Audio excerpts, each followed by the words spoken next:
Eliza Thornwood packed her belongings into a canvas sack on the 15th of October, 1886. 3 weeks had passed since they lowered her mother into the frozen ground. 1 day had passed since her stepfather told her to leave. She was 17 years old. The morning frost clung to the windows of the farmhouse where she had been born, where she had taken her first steps, where her real father had taught her to read by candlelight, where her mother had brushed her hair every night until the sickness made her too weak to lift the brush. Victor Brennan stood in the doorway of what had been her parents' bedroom, watching her pack with eyes that held no warmth. He was 45 years old, broad-shouldered, with a beard that had gone gray at the edges and hands that had never known honest work until he married her mother 3 years ago. "The farm is mine now," he said. His voice carried the flat certainty of a man who had already consulted the lawyer and found the answer he wanted. "Your mother's will was clear. Everything goes to her husband." Eliza did not look up from her packing. She folded the quilt her grandmother had made, the one with the pattern of interlocking stars that had taken 2 winters to complete. She placed it carefully in the sack. "I was born in this house. It was your house. Now it's mine. I've arranged for Mr. Dalton to drive you to town tomorrow morning. After that, you're not my concern." She wanted to scream at him. She wanted to tell him that her mother had never loved him, that she had married him only because a widow with a daughter and a farm needed a man's name on the deed to keep the creditors away. She wanted to tell him that her real father, Ezra Thornwood, had built this house with his own hands, had dug the well, had planted the apple trees that still bore fruit every autumn. But Eliza had learned something in her 17 years. She had learned that some battles cannot be won with words, and some enemies cannot be moved by appeals to justice. So she said nothing. She packed through the night while Victor slept in the bed where her mother had died. She gathered what she could carry: clothes worn soft from years of washing, a few tools that had belonged to her father, the small wooden box that held her mother's wedding ring from her first marriage, and a lock of her father's hair. We kept all these years in a twist of paper, the journal where her father had written his notes about engineering, about heat transfer, about the strange thermal properties of the earth itself. She had 53 cents to her name, saved from selling eggs at the general store. Eggs that Victor now claimed belonged to the farm. 53 cents, a canvas sack, and the first snow of the season falling outside the window. If you were 17 years old standing in the snow with 53 cents to your name and nowhere to go, what would you do? Where would you turn? Mr. Dalton drove her to town as promised. He was a silent man, a neighbor who had known her family for years, but who owed Victor a debt that apparently outweighed old friendships. The wagon creaked through the frozen mud of the road that led to Copper Creek, and neither of them spoke. He dropped her at the general store and drove away without looking back, his obligation to Victor Brennan fulfilled. Eliza stood on the wooden sidewalk with her sack at her feet and watched the snow fall and tried to think of what to do next. She had no family in town. Her mother had been an only child. Her father's people were all back in Pennsylvania, addresses she did not know and could not afford to reach even if she did.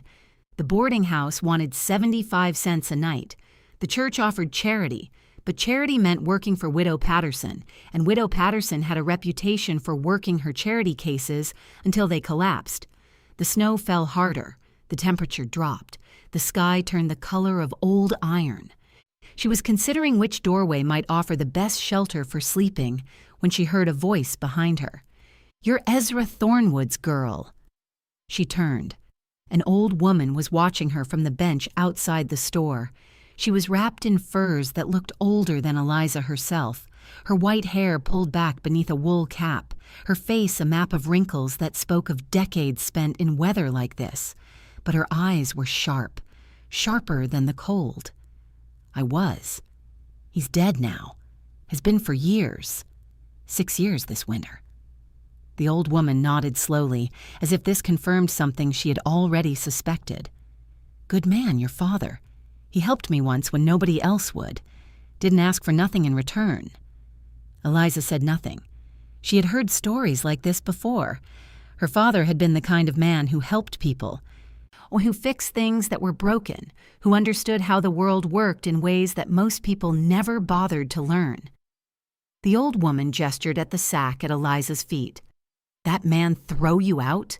The one your mother married? He says the farm is his now. Law says he's right. Don't make it just." The old woman stood, slower than a young person but steadier than her age suggested. She moved like someone who had learned to conserve energy, to waste nothing, not even motion. "Name's May Coulter. I've lived in these mountains longer than most folks in this town have been alive." She studied Eliza with those sharp eyes. "You got somewhere to go?" "No." "You got money for a room?" 53 cents. May Coulter nodded as if this was exactly what she had expected to hear. "Come with me, and I want to show you something." If someone you had just met offered to lead you deep into the forest as darkness approached, would you follow? Would you trust a stranger with your life simply because she spoke your father's name with respect? Eliza followed because she had no better options, because the snow was falling harder and the temperature was dropping, and the old woman was the first person who had spoken to her with anything like kindness since her mother took sick. May led her out of town and into the hills to the west, following a trail that was not visible until you were already on it. The path wound through stands of pine and aspen, climbing steadily as the afternoon light faded. "Where are we going?" "Somewhere warm." "How far?" "Far enough that nobody will find you unless you want to be found." They walked for 2 hours. Then the snow stopped falling, but the cold deepened. Eliza's fingers went numb inside her thin gloves. Her breath came out in clouds that hung in the still air. May moved through the forest like she had been born there, never hesitating, never checking her direction. She knew these hills the way Eliza knew the rooms of the farmhouse she had just lost. "Your father," May said, not turning around. "He was an engineer, wasn't he? He built things, bridges, mine supports. He understood how forces work, how heat moves, how the earth holds energy. He ever teach you any of that?" Eliza thought of the journal in her sack, the pages filled with her father's neat handwriting, diagrams of thermal systems, notes about geothermal heating, sketches of hot springs he had surveyed in his work. Some of it. Good. You're going to need it. The cave entrance was hidden behind a fall of rock that looked natural, but had clearly been arranged by human hands. You could not see it from the trail. You could not see it from anywhere unless you knew exactly where to look. May pulled aside a screen of dead brush and revealed an opening in the hillside, maybe 4 feet wide and 6 feet tall, darkness beyond. "Found this place 40 years ago," she said. "Never told nobody about it. Too useful to share with people who'd just ruin it." The tunnel was narrow but not cramped, the walls smooth from water that had carved them centuries before. It ran straight into the hillside for maybe 30 feet, then opened into a chamber that made Eliza stop and stare. The cave was perhaps 40 feet across and 20 feet high, and the ceiling curved like the inside of a cathedral. The floor was mostly flat stone, worn smooth by water and time, and in the center of the chamber a pool of water steamed gently. The surface rippled with heat that rose from somewhere deep in the earth. "Hot spring," May said. 104 degrees year-round. Never changes, never stops. The water comes up from below, heats the air, keeps the whole cave warm as a house with a fire going. She gestured at the walls, the ceiling, the steam that rose from the pool. 58 degrees in here, even when it's 40 below outside. I've spent winters in this cave when I was too old or too broke to go anywhere else. Never needed a fire, never burned a stick of wood. The earth does all the work. Eliza walked to the edge of the pool and held her hand over the water, and the heat rose against her palm, steady and constant, the temperature of a warm bath. She understood immediately what she was looking at. Her father had written about this. Geothermal energy, the heat that rose from deep within the earth, carried by water through cracks in the rock, emerging at the surface in springs and geysers. He had surveyed sites like this for mining companies, mapping the thermal properties of the land. "The rock holds the heat," she said, almost to herself. "The water circulates through the limestone, picks up thermal energy from below, releases it into the air. The cave acts as an insulator, trapping the warmth." May stared at her. "Your father taught you well." "He taught me to understand how things work." "Then you understand what this place is." Eliza looked around the chamber. On the sleeping area near the wall where the rock would hold the heat from the pool, the storage alcove in the back where the air was drier, the natural ventilation shaft in the ceiling that would keep the humidity from building up too thick. "It's a house," she said. "A house that heats itself." "It's survival," May said. "It's the difference between living and dying when the winter comes." "Why are you showing me this?" May sat down on a boulder near the pool, her old joints creaking, her breath slowing as the warmth of the cave seeped into her bones. "Because your father saved my life once. 15 years ago, I got trapped in an old mine shaft about 20 miles east of here. Roof collapsed, buried me under timber and rock. I was there for 3 days before anyone found me." She looked at Eliza with eyes that had seen more winters than most people could imagine. "Your father was surveying the mine for the company that owned it. He wasn't supposed to be anywhere near the collapsed section, but he heard me calling, heard my voice coming up through a crack in the rock. He spent 18 hours digging me out with his bare hands, wouldn't let anyone else help. Said he understood the structure, knew where the supports were weak, knew how to move the debris without bringing more down on top of me." May pulled her furs tighter around her shoulders. "When he finally got me out, I asked him what I owed him. He said nothing. Said helping people was just what you did. Said the world only worked when people looked out for each other." She pointed at Eliza. "Gal, I've been looking for a way to pay that debt for 15 years. When I heard what that man did to you, throwing you out of your own house, I knew this was my chance. You're giving me a cave. I'm showing you a cave. What you do with it is your business." May stood slower than before, the effort visible in her face. "I'm 71 years old. I'm not going to use this place much longer. Somebody should know about it. Somebody who will use it right." She pointed at different parts of the chamber. "Sleeping area over there. The rock holds the heat from the pool. Storage back in that alcove. Stays dry, never freezes. The pool itself is good for drinking if you take the water from the edge where it's cooler. There's an air shaft up through the ceiling that keeps the steam from building up too thick." Eliza looked around the space that could become her home. It was primitive, nothing like the house she had grown up in, but it was warm and dry, and it was being offered to her by someone who owed her nothing except a debt to a dead man. "What about winter? Real winter?" "I spent the winter of '62 in here, when the snow was so deep the wolves couldn't hunt. Stayed at 56 degrees the whole time. The spring never stops. The heat never fades. You seal the entrance with hides or canvas. You sleep near the pool. You'll be warmer than anyone in town with their stoves and their firewood." May walked toward the tunnel that led outside. "I'll come back tomorrow with some supplies, canvas for the entrance, some tools. After that, you're on your own." She paused at the edge of the darkness. "Your father was a good man, Eliza Thornwood. I see him in you. The way you looked at this cave and understood it. The way you didn't ask foolish questions or waste time being afraid." And then she was gone. The sound of her footsteps fading down the tunnel, the scrape of brush being pulled back across the entrance. Eliza stood alone in a cave that had been waiting 40 years for someone to need it. She moved in that night. She brought her canvas sack and her 53 cents into a chamber warmed by heat that had been rising from the earth since before humans walked this continent.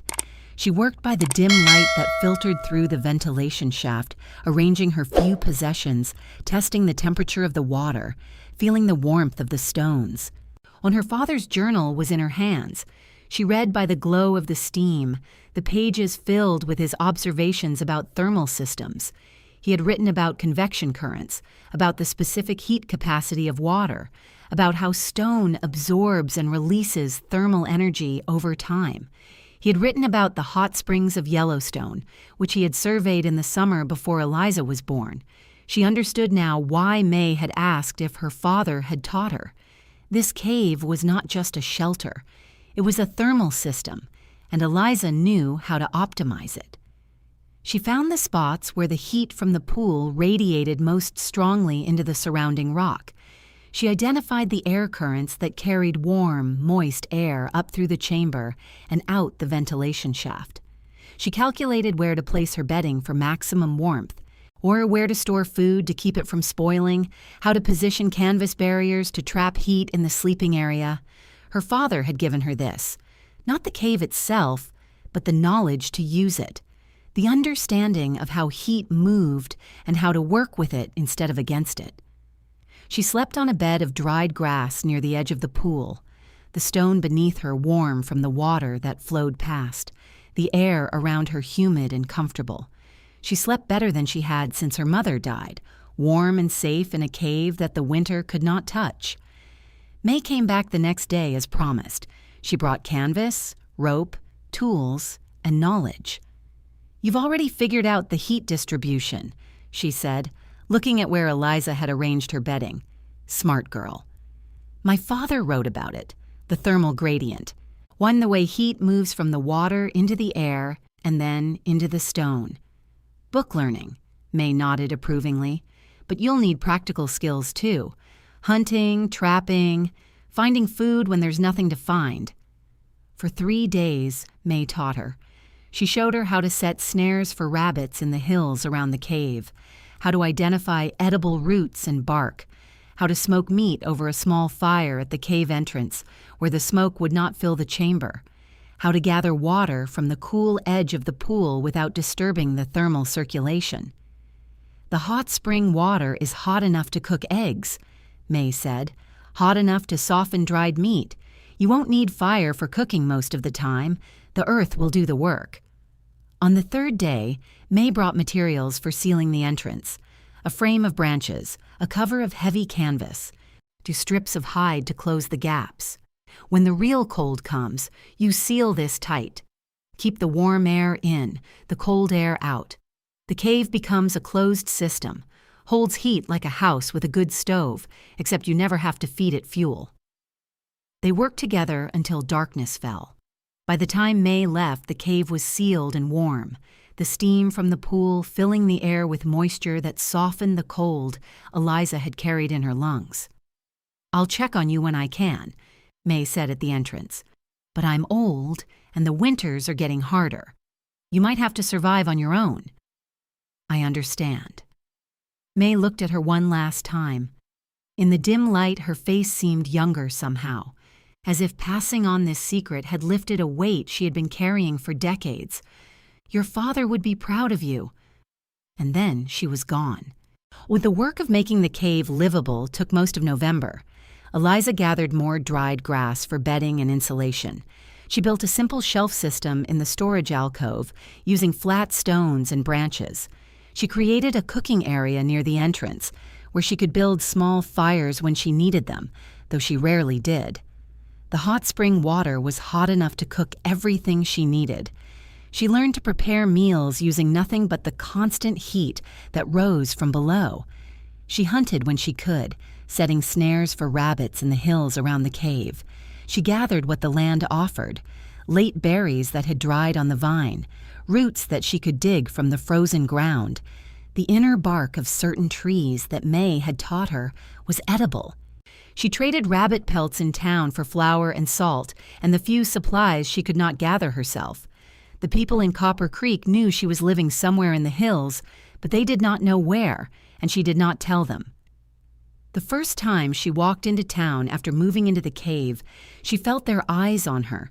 The girl who had been thrown out of her own home. The girl who should have been dead by now, or at least desperate enough to take Widow Patterson's charity. But Eliza walked with her head high. She conducted her business at the general store. She spoke to no one who did not speak to her first. She gave nothing away. Let them wonder. Let them wonder how a 17-year-old girl was surviving in the mountains while the first true cold of winter settled over the territory.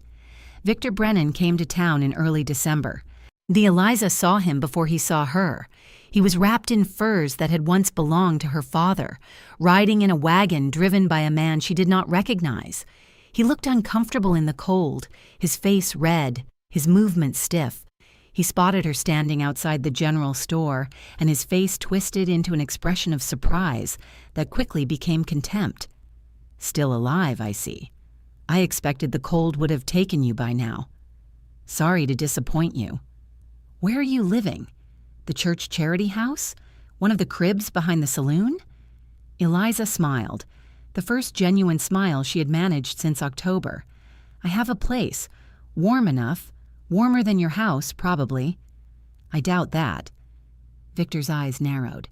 "My house has a proper stove, 2 of them.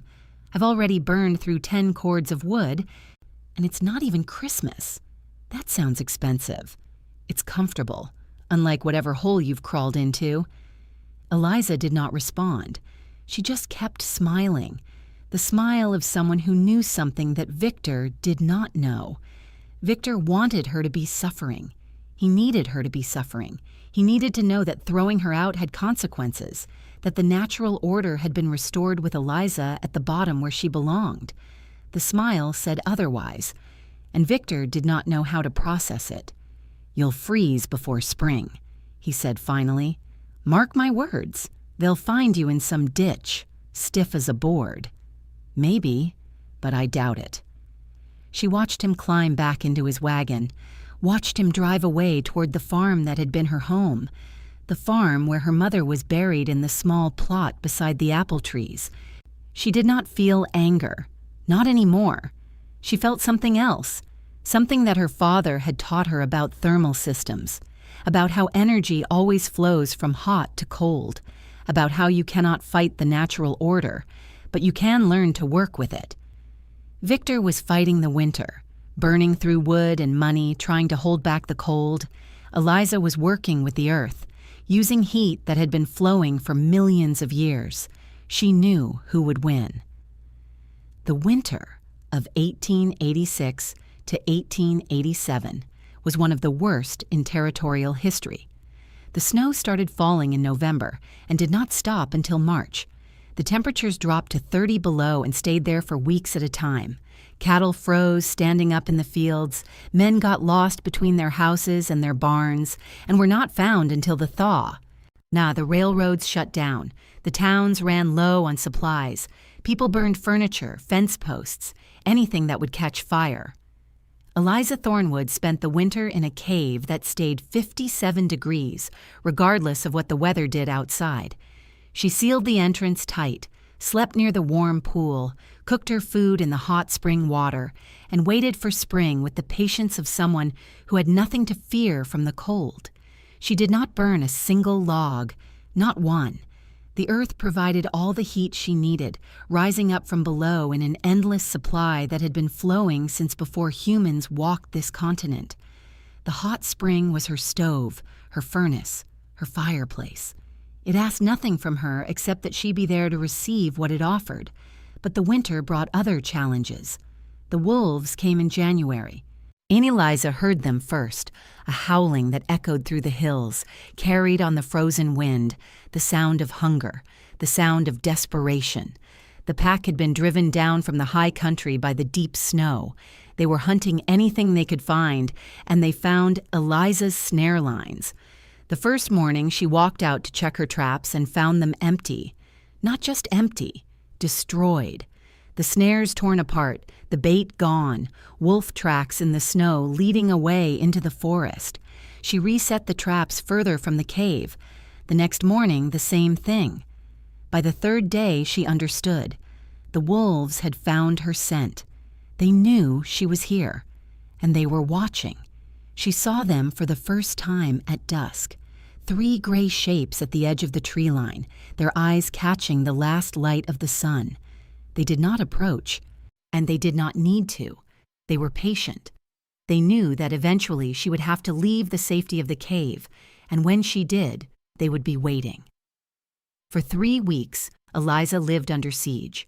She ventured out only when necessary, always carrying the hunting knife that May had given her, always watching the shadows between the trees. She moved her snare lines further and further from the cave, trying to find ground the wolves had not claimed. She lost weight. Her food supplies dwindled. The walls of the cave that had felt so safe now felt like a prison. Have you ever been trapped by forces beyond your control?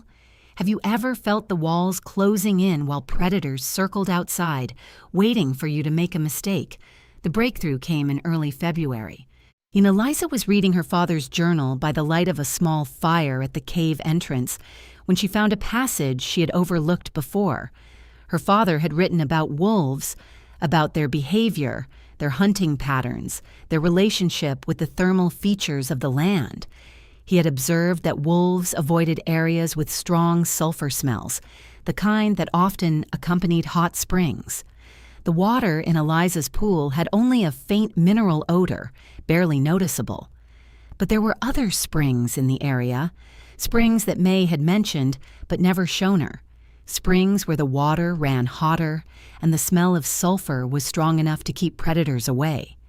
She found the sulfur spring 2 miles north of her cave, following clues her father had left in his journal about how to identify thermal features in the landscape. And the water here was too hot to touch, the air thick with the smell of rotten eggs. She gathered stones from the edge of the spring, rocks that had absorbed the sulfur smell over years of exposure. She carried them back to her cave and placed them around the perimeter of her territory, creating a scent barrier that the wolves would not cross. Within a week, the wolves were gone. They had moved on to easier hunting grounds, driven away not by violence but by knowledge, by understanding how the natural world worked and using that understanding to survive. Her father had saved her again, reaching out from beyond the grave through words written in a leather-bound journal. May came to visit in late January, just before the wolf problem was resolved. She brought supplies she had gathered from sources she did not explain: dried meat, on a warm blanket, news from town. "Victor Brennan is spending money like water," May said, warming her hands over the pool, "buying firewood at winter prices, 3 times what it cost in the fall." "How much has he burned through?" "Nobody knows for certain, but the man who runs the lumber yard says he's never seen anyone go through wood so fast. 20 cords already, and winter's not half over." Eliza thought about the farm, the savings her mother had built up over years of careful management, the equity in the land, the livestock, the equipment. Victor was burning through all of it, literally burning it cord by cord, trying to stay warm in a house that leaked heat like a sieve. "He'll be ruined by spring." "Maybe." May shrugged. "Or maybe he'll find another way to survive. Men like that always do." May paused, her expression growing serious. "There's something else you need to know. Victor's been asking questions around town, asking where you're living, how you're surviving. He's hired someone to find you." "Who?" "Man named Jake Dunmore, professional tracker. Works for whoever pays him. Victor believes you stole something from the farm before you left, something valuable." "That's a lie. I took nothing but my own belongings." "I figured as much. But Victor doesn't believe it. He thinks your father left some kind of treasure. Gold from his mining surveys, maybe. Or maps that would lead to something worth finding." Eliza felt a chill that had nothing to do with the temperature. "My father never had any treasure. He was an engineer. He worked for wages." "I know. But Victor's desperate. Desperate men believe what they want to believe." May stood, preparing to leave. "Be careful, girl. Cover your tracks when you go to town. Vary your routes. Don't let anyone follow you back here." "I will." May paused at the entrance, looking back. "Your father's knowledge saved my life once. It's saving yours now. Don't let anyone take that away from you." The cold intensified in mid-February. Temperatures dropped to 40 below. cold enough to kill exposed flesh in minutes. The snow piled higher than Eliza had ever seen, burying the landscape under a white blanket that erased all familiar landmarks. She was trapped in the cave for days at a time, unable to venture out even to check her snares. Her food supplies ran dangerously low. The walls that had felt like protection now felt like a tomb. And then she heard someone outside. The sound came late at night, when the cold was at its worst. Footsteps crunching through the snow, the scrape of someone moving the brush that concealed the cave entrance. Eliza grabbed her knife and pressed herself against the wall near the tunnel, heart pounding. A figure appeared in the entrance, silhouetted against the faint light of the moon reflecting off the snow. Tall, male, wrapped in furs that could not hide the fact that he was half frozen. He stumbled into the cave and collapsed near the pool, his body shaking with cold, his breathing ragged. Eliza did not move. She watched him in the dim light, trying to decide what to do. He was young, maybe 24 or 25. His face was weathered but not unkind. His equipment, what she could see of it, suggested someone who worked outdoors. A surveyor's transit case hung from his shoulder. A surveyor, like her father had been. And he had not seen her. His eyes were closed, his body focused entirely on absorbing the warmth from the pool. Eliza could kill him. One quick stroke of the knife across his throat while he lay helpless. He would never know what happened. He had found her secret place. If she let him live, he might tell others, might bring people here who would take this refuge away from her.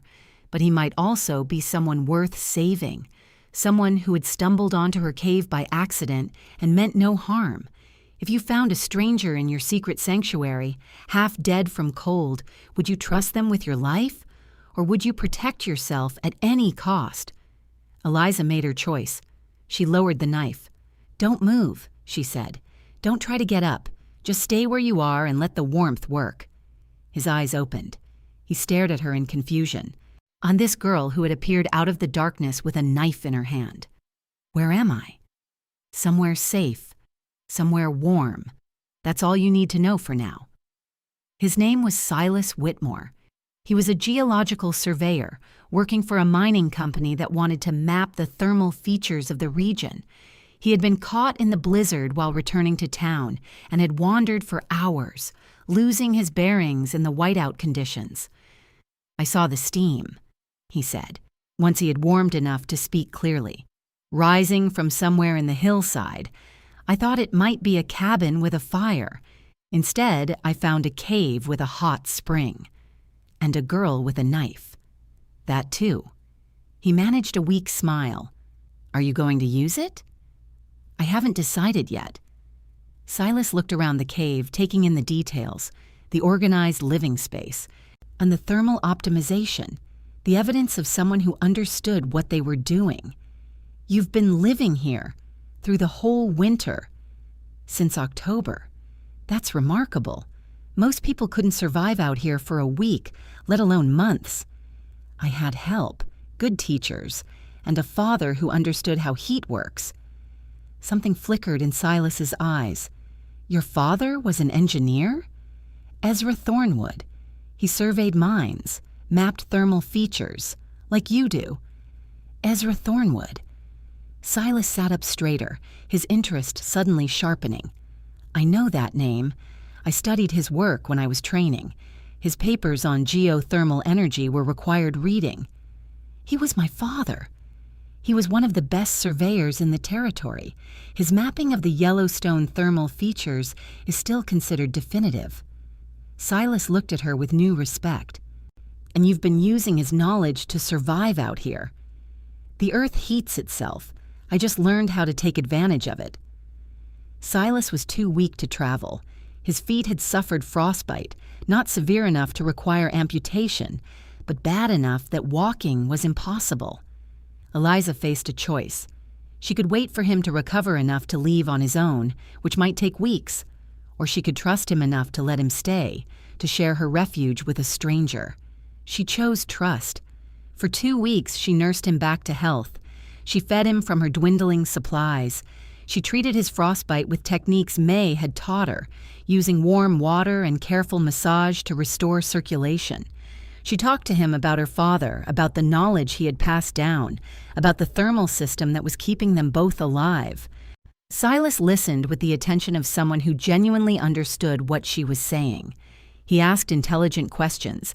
He offered observations from his own training that complemented what Eliza knew. They talked about heat transfer and convection currents, about the geology of the region and the volcanic activity that had created these hot springs millions of years ago, about her father's work and the papers he had written that Silas had studied in his training. For the first time since her mother died, Eliza did not feel alone, but she kept her guard up. She slept with the knife near her hand. She watched for any sign that Silas might betray her. The signs never came. Instead, as the days passed, something else developed. Something she had not expected and was not sure she wanted.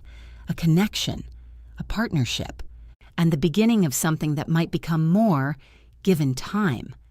But Eliza was not ready for that. Not yet. She was still the girl who had been thrown out with nothing, still learning to trust, still building the walls that would keep her safe. "I should tell you something," Silas said one evening as they sat near the pool watching the steam rise into the darkness. "What?" "I know why you're out here. I heard about it in town before I started my survey. The girl who got thrown out of her family farm, the one everyone expected to die." Eliza said nothing. "I also heard about the man who threw you out, Victor Brennan. He's been making noise around town, telling anyone who'll listen that you stole something from him before you left, something valuable." "That's a lie." "I figured it was, but he's hired someone to find you. A man named Jake Dunmore, professional tracker. Victor's paying him to locate your camp and report back." Eliza's blood ran cold. May had warned her about Dunmore, but hearing it confirmed made it real. "How do you know this?" "Dunmore was in the saloon the night before I left for my survey. He was drunk, talking too loud. Said Victor believed you knew where your father had hidden some kind of treasure. Gold from his mining surveys, maybe, or maps that would lead to something valuable." "My father never had any treasure. He was an engineer. He worked for wages." "I believe you, but Victor doesn't. And Dunmore is good at what he does. If there's a trail to follow, he'll find it." Eliza looked at the entrance to the cave, the brush screen that concealed it, the tracks in the snow that led from here to everywhere she had been. Now, when did he start looking? 3 weeks ago, at least. 3 weeks. In 3 weeks, a skilled tracker could cover a lot of ground, could follow a lot of trails, could find a hidden cave with steam rising from the hillside. "You need to be more careful," Silas said. "Vary your routes, cover your tracks, stay away from town for a while." "And you? What will you do when you're well enough to leave?" Silas was quiet for a long moment. "I could stay," he said finally. "Help you watch for Dunmore. 2 sets of eyes are better than 1. You have a job, a life back in town. I have a survey that's been suspended until spring because of the weather, and a room at the boarding house that's costing me money I don't need to spend." He looked at her in the dim light. "I could be useful here." Eliza wanted to say no, or wanted to protect her independence, her solitude, the secret place that was hers alone. But she also knew he was right. Jake Dunmore was coming, and facing that threat alone was dangerous. "You can stay," she said, "but this is my home. I make the rules." "Fair enough. And if you betray me, I'll use that knife." Silas smiled. "I believe you." May's second visit came in late February, after the worst of the cold had begun to break. She looked older than she had in January. The winter was taking its toll on her, wearing down reserves she could not replace, but she seemed pleased to find Silas there, pleased that Eliza was not facing the long winter alone. "Surveyor, are you?" May asked, studying Silas with her sharp eyes. "Geological surveyor. And I work for the Montana Mining Company."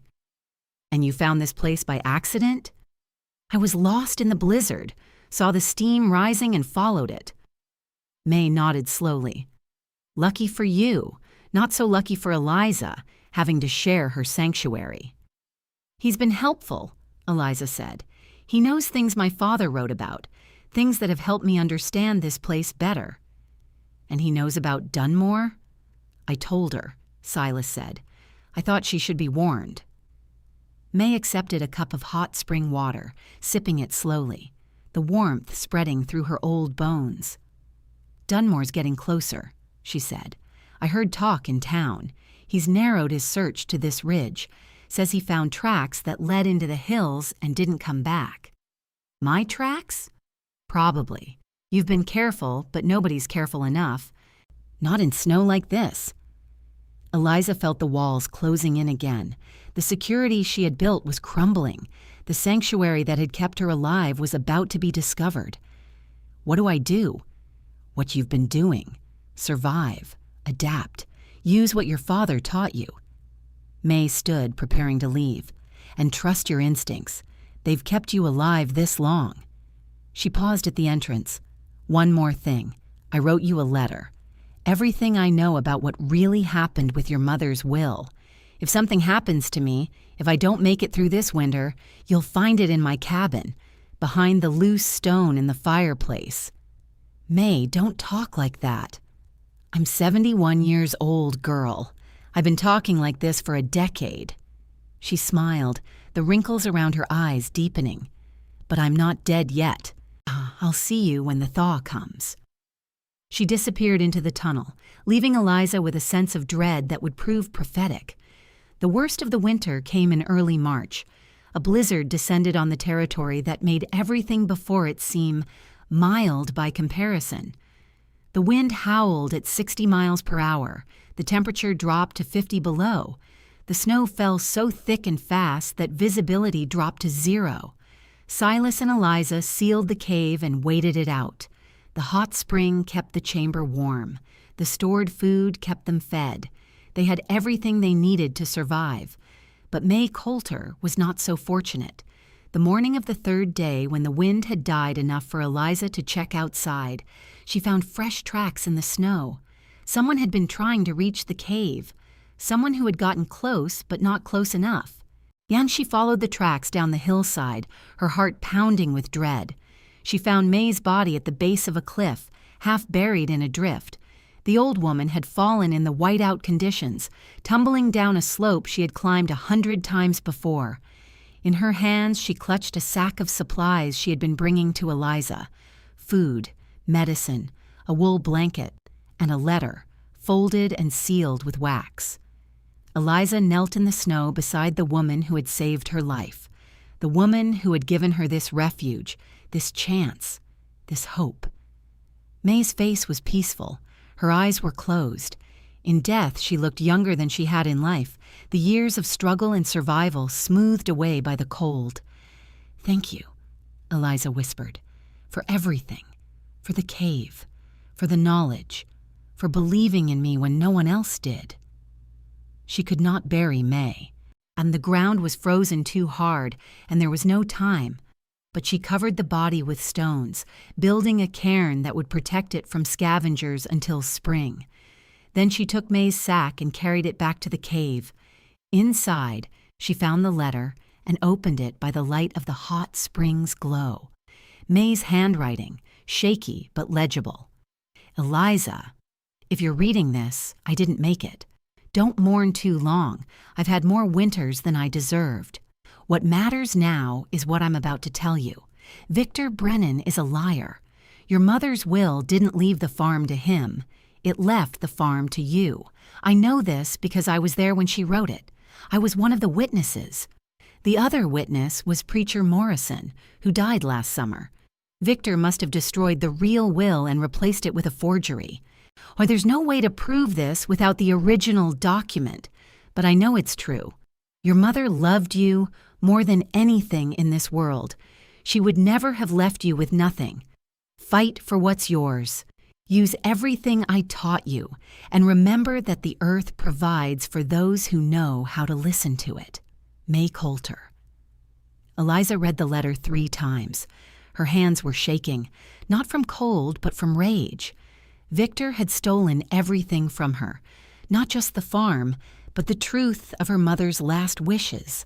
Her mother had tried to protect her, and Victor had erased that protection with ink and lies. "What is it?" Silas asked, seeing her face. She showed him the letter, watched his expression change as he read. "This is fraud. If we can prove it—" "How? The original will is gone. On the only witness who could testify is dead. There might be other evidence. Records at the courthouse, the lawyer who drew up the will, someone who saw the original document. Even if we find evidence, who's going to believe me? I'm a 17-year-old girl who's been living in a cave. Victor is a respected landowner with money and connections. He's a landowner who's going bankrupt." Silas set the letter down. "The word in town is that he's burned through almost everything. The livestock are dead. The savings are gone. He's been trying to sell the farm, but nobody wants to buy in the middle of the worst winter in memory." Eliza looked at the letter again. Her mother's final gift, delivered by a woman who had died trying to bring it to her. "I need to confront him, face to face. That's dangerous. He's desperate. Desperate men do desperate things. I know, but I can't hide in this cave forever. Sooner or later, I have to face what he did." Silas was quiet for a long moment. "Then we do it together, and we do it smart." But before they could make a plan, the enemy came to them. Jake Dunmore found the cave 3 days after May's death. He came at dawn, following tracks that the storm had not quite erased. A professional tracker who had spent weeks studying the territory, learning the terrain, narrowing down the possible locations.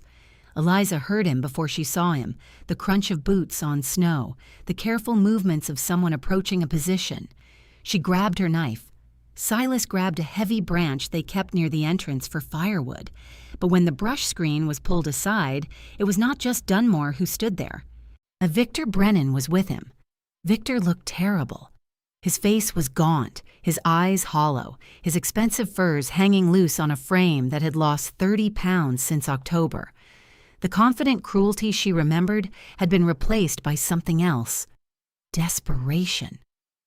"Found you," he said, his voice hoarse. "I knew you were out here somewhere, knew you had to be hiding something." "I'm not hiding anything except myself. From you."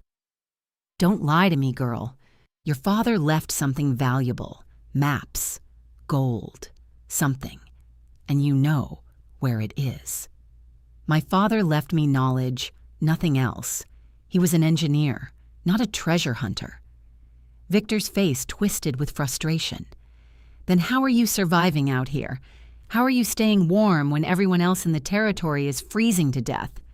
Eliza almost laughed. He still did not understand. Even standing at the entrance to a cave filled with steam from a hot spring, he could not see what was right in front of him. "The earth keeps me warm. The same earth that's been here for millions of years. My father taught me how to use it." Lies. Victor stepped forward into the cave, Dunmore behind him. "You're hiding something, and I'm going to find it." He was going to search the cave. He was going to tear apart everything she had built, looking for treasure that did not exist. And when he did not find it, he was going to do something worse. But Eliza had one advantage Victor did not know about. Silas stepped out of the shadows, the heavy branch raised. "That's far enough." Dunmore's hand went to the pistol at his belt. "Don't," Silas said. "Fire that gun in here and the sound will bring the ceiling down on all of us. This cave is limestone. The acoustic pressure from a gunshot in an enclosed space like this could shatter the formations." He was bluffing. Eliza knew it. The cave had survived for millennia and would survive a pistol shot. But Dunmore did not know that, and the hesitation showed on his face. "Who are you?" Victor demanded. "Silas Whitmore, geological surveyor. This young woman saved my life when I was caught in the blizzard, and I won't let you hurt her." "This is none of your business." "I'm making it my business." Victor looked at Silas, then at Eliza, then at Dunmore. We can do this the hard way if you want. 3 against 2, and we have the gun." "Try it," Eliza said. "See what happens." The standoff held for a long, tense moment, and then the decision was taken out of everyone's hands. The blizzard came back. Not a full storm, but a sudden squall that swept down from the mountains without warning. The temperature plummeted. The wind howled. The snow began to fall in thick, heavy sheets. Dunmore looked back at the entrance, at the white wall of weather closing in. "We need to get out of here. Now, before we're trapped." But Victor was not listening. His eyes were wild, his mind fixed on the treasure that did not exist. "Not until I find what I came for." "There's nothing to find," Eliza said. "I've told you the truth. My father left me knowledge, not gold." "Then explain how you're surviving. Explain how you're warm and fed when everyone else is dying. Look around you." She gestured at the pool, the steam, the warm air. "The earth is keeping me alive. The heat comes from below, from water that's been rising through the rock for millions of years. And my father taught me how to use it. That's the treasure, the knowledge." Victor stared at the pool, at the steam rising from its surface, at the warmth that filled the cave. "We have to go," Dunmore said again, urgency in his voice. "If we stay here, we'll be trapped until the storm passes, and I'm not spending the night in a cave with these two." He grabbed Victor's arm and pulled him toward the entrance. Victor resisted for a moment, then allowed himself to be dragged away. "This isn't over," he snarled at Eliza. "Yes, it is. You threw me out with nothing. You thought the winter would kill me. But I survived. I survived using what my father taught me, what you could never understand because you never bothered to learn." She took a step toward him. "You're bankrupt. Everyone in town knows it. The farm is worthless without the cattle. And the cattle are dead. You've burned through every cent my mother saved, and you still couldn't stay warm."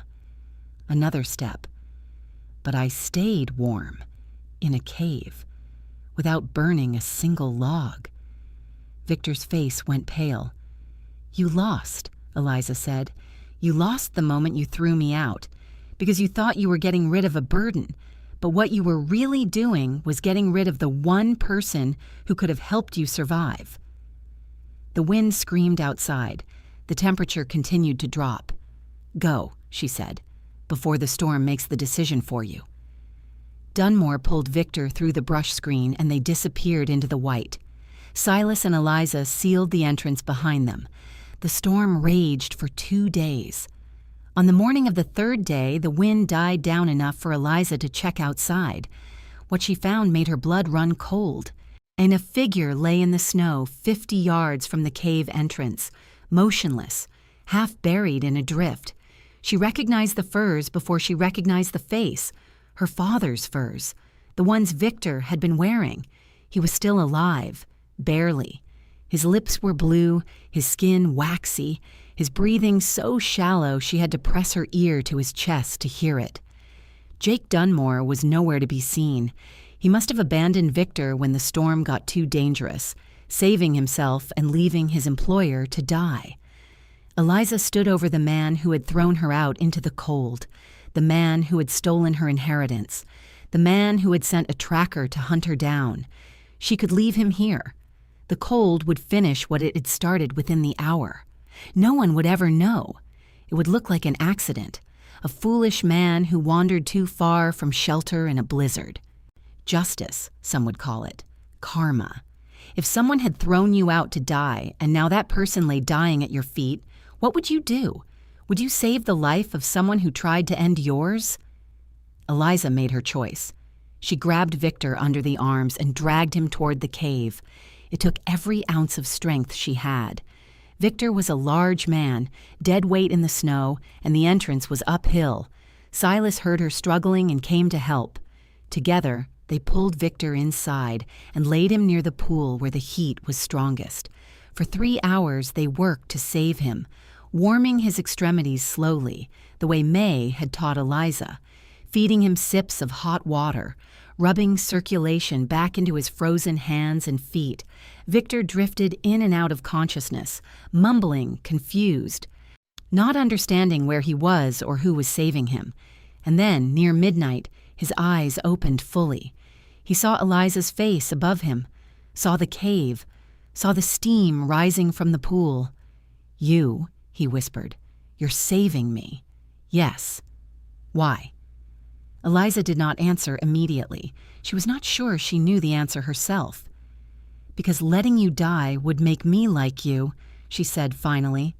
"And I'm not like you." Victor was quiet for a long moment, the heat from the pool seeping into his bones, the warmth that Eliza had found that had sustained her through the worst winter in memory. "I lied," he said. His voice was thin, broken. "About the will." Eliza went still. "Your mother's will. The real one. It left everything to you. The farm, the savings, everything." "I know." Victor's eyes widened. "How?" "May Coulter was a witness. She told me before she died." "Then you know I forged the document I filed with the court." "Yes." "Why didn't you go to the sheriff?" "I had no proof, just the word of a dead woman against a respected landowner." Victor closed his eyes. When he opened them again, there were tears on his cheeks. "I was greedy. Your mother's farm was worth more than anything I'd ever owned. When she died, I saw a chance to take it all. I didn't think about you. I didn't think about what would happen to you. I survived." "Yes, you did." He looked around the cave at the thermal system that had kept Eliza alive. "You survived better than I did. Better than anyone." He reached into his coat with trembling fingers and pulled out a folded piece of paper. "The original will. I kept it. I don't know why. Maybe I knew this day would come." Eliza took the paper and unfolded it. Read her mother's handwriting, the words that left everything to her. "This is proof," she said. "Take it. Take it to the sheriff. I'll confess to everything. The forgery, the fraud, all of it." "Why? Why confess now?" Victor looked at her with eyes that held something she had never seen in him before. Shame. "Because you saved my life. Because you could have let me die and didn't. Because I've spent the last 5 months trying to destroy you, and you repaid me with mercy." He turned his face away. "I don't deserve it, but I'm grateful for it." When the storm finally passed, Eliza and Silas brought Victor to town. He could barely walk, his frost-bitten feet wrapped in bandages, his body still weak from his brush with death. But he walked into Sheriff Hiram Boggs's office under his own power and confessed to everything. At the forgery, the fraud, the deliberate cruelty of throwing a 17-year-old girl out into the winter with nothing. Sheriff Boggs had known Victor for years, had accepted his word, his hospitality, his subtle influence, but faced with a signed confession and the original will in Eliza's hands, even old loyalties could not hold. Victor Brennan was arrested. He would spend the next 3 years in the territorial prison, a broken man who had lost everything he had tried to steal. Jake Dunmore was found 2 days later, hiding in an abandoned cabin 10 miles north. He had survived the storm but lost 3 toes to frostbite. When he learned that Victor had confessed and been arrested, he disappeared into the wilderness. Some said he went to California. Others said he went to Canada. Eliza never saw him again, and she never looked for him. And the verdict was clear. The farm belonged to Eliza Thornwood. It had always belonged to her. Her mother's will, the real one, had seen to that. But Eliza did not go back to the farm. The place held too many memories, too much pain. The house where her mother had died, the bedroom where Victor had told her to leave, the land that had been the source of so much conflict. She sold it instead. The buyer was a ranching company from the east, men with money who saw opportunity in the devastation the winter had caused. They paid a fair price, enough to give Eliza options she had never had before. She used part of the money to build a cabin, not on the farm, but near the cave.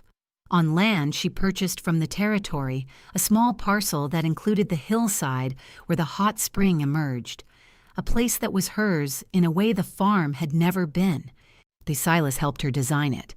They used principles from her father's journal, techniques for harnessing geothermal energy that were decades ahead of their time.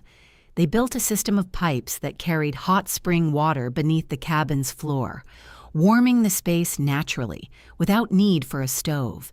The cabin never needed traditional heating. The hot spring did all the work. The same heat that had been rising from the earth for thousands of years. The same water that had saved a 17-year-old girl with nothing but a canvas sack and 53 cents. May Coulter was buried in the spring when the ground had thawed enough to dig. Eliza chose a spot on the hillside above the cave, where May could look out over the land she had loved. She carved the headstone herself, using skills she had learned during the long winter. May Coulter, 1815 to 1887. She taught others to listen to the earth. The funeral was small. Eliza, Silas, a few townspeople who had known May in her younger days, Sheriff Boggs, who had come to pay his respects to a woman who had lived outside the law but had never caused harm. Eliza stood at the grave after the others had left. "I didn't know you long," she said, "but you changed my life. You gave me a chance when everyone else had given up on me. You passed on knowledge that saved my life." The wind stirred the new grass that was pushing up through the soil. "I'm going to do the same thing someday. Find someone who needs what I can teach. Pass it on the way you passed it to me." She looked down at the headstone. "That's how these things work. You told me that. And you were right." Epilogue. Eliza Thornwood married Silas Whitmore in the autumn of 1891. She was 22 years old by then, no longer the desperate girl who had been thrown out of her home with nothing. She was a woman who had survived the worst winter in territorial history, a woman who had fought for her inheritance and won, a woman who had built a life on her own terms. The wedding was held at the cabin, with a hot spring steaming nearby, a small gathering of friends and neighbors, people who had watched Eliza's transformation from homeless orphan to respected member of the community. The minister was young, new to the territory, unfamiliar with the story of how the bride and groom had met. "Do you have any words you'd like to say to each other?" he asked. Silas spoke first. "I found you in a cave in the middle of a blizzard. You could have killed me. You could have left me to die. Instead, you saved my life. You taught me that survival isn't just about strength. It's about knowledge. It's about understanding how the world works and working with it instead of against it." He took her hands. "I promise to spend the rest of my life learning from you." Eliza smiled, the same smile she had given Victor Brennan all those years ago when she had known something he did not know. "I was 17 years old when the world threw me away. I had 53 cents and a sack of memories and nothing else. Everyone expected me to die." She squeezed Silas's hands. "But the earth kept me warm, and you helped me stay strong. And together, we built something that will last longer than both of us." The minister pronounced them married as the steam rose from the hot spring and the autumn sun set behind the mountains. 50 years later, an old woman sat on the porch of a cabin in the Montana hills. Eliza Whitmore was 72 years old now. Her hair was white, her face lined with the marks of a long life, but her eyes were still sharp, still watching the world with the careful attention of someone who had learned to see what others missed. Beside her sat a young girl of 15, her granddaughter Sarah, named for her grandmother's friend who had died bringing help through a blizzard so many winters ago. "Tell me about the winter again, Grandma." Eliza smiled. She had told this story many times, to her children, to her grandchildren, to anyone who would listen. It was the worst winter in territorial history. The snow started in November and didn't stop until March. The temperatures dropped to 40 below. People froze in their homes. Cattle died standing up in the fields. "But you didn't freeze." "No, I didn't freeze. Because of the cave. Because of the hot spring. Because of what my father taught me. He was an engineer. He understood how heat moves, how the earth stores energy, how to work with nature instead of against it. He wrote it all down in a journal, and I studied that journal until I understood it too. Sarah looked at the cabin behind them, at the pipes that carried warm water beneath the floor, at the system that had been heating this home for 5 decades without ever needing a fire. You built all of this using what he taught you. With help. Your grandfather was a surveyor, and he understood the science. Together, we designed a system that would last. Silas had died 3 years ago, peacefully, in the bed they had shared for almost 50 years. Eliza still felt his absence every day, like a cold spot in a warm room. But she was not alone. She had her children, her grandchildren, the community she had built around her, and she had the knowledge. I want to learn, Sarah said. I want to understand how it works. Eliza looked at her granddaughter, saw the curiosity in her eyes, the hunger to know.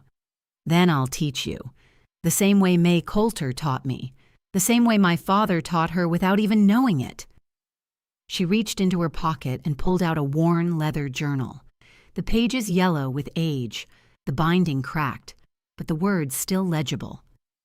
This was your great-grandfather's. Everything he knew about thermal systems, about geothermal energy, about working with the earth instead of against it. I've read it 1,000 times. Now it's your turn. Sarah took the journal with reverent hands. What if I don't understand it all? Then you'll learn.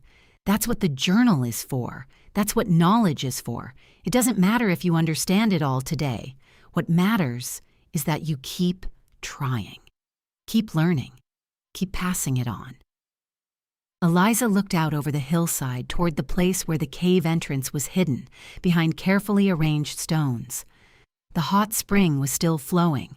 After all these years, after everything that had happened, the water still rose from below, still carried heat from deep within the earth, still warmed the air and the stone and everything it touched. The Historical Society had put up a marker near the entrance a few years ago, explaining the geothermal features of the area, mentioning that early settlers sometimes used hot springs for heating. It did not mention Eliza Thornwood or May Coulter or the winter of 1886. It did not tell the story of a 17-year-old girl who survived without burning a single log. But the earth remembered. The spring kept flowing. And somewhere in the steam that rose from that pool, the heat that Eliza Thornwood had used to save her own life was still rising, still warming the air, still doing what it had always done, since long before humans learned to take advantage of it. Some stories end with the protagonist defeating the villain. This one ends with something warmer. A woman who found heat rising from the ground and let it carry her through the coldest winter anyone could remember. A woman who was shown mercy by a stranger and who showed mercy in return, even to the man who had tried to destroy her. A woman who learned that survival is not just about strength, but about knowledge, and that knowledge is a gift meant to be passed from one generation to the next. And if you've made it this far in our story, I have one final question for you. What is the hot spring in your own life? What is the source of warmth that keeps flowing regardless of the weather above? And what would happen if you stopped fighting it and started building your life around it instead?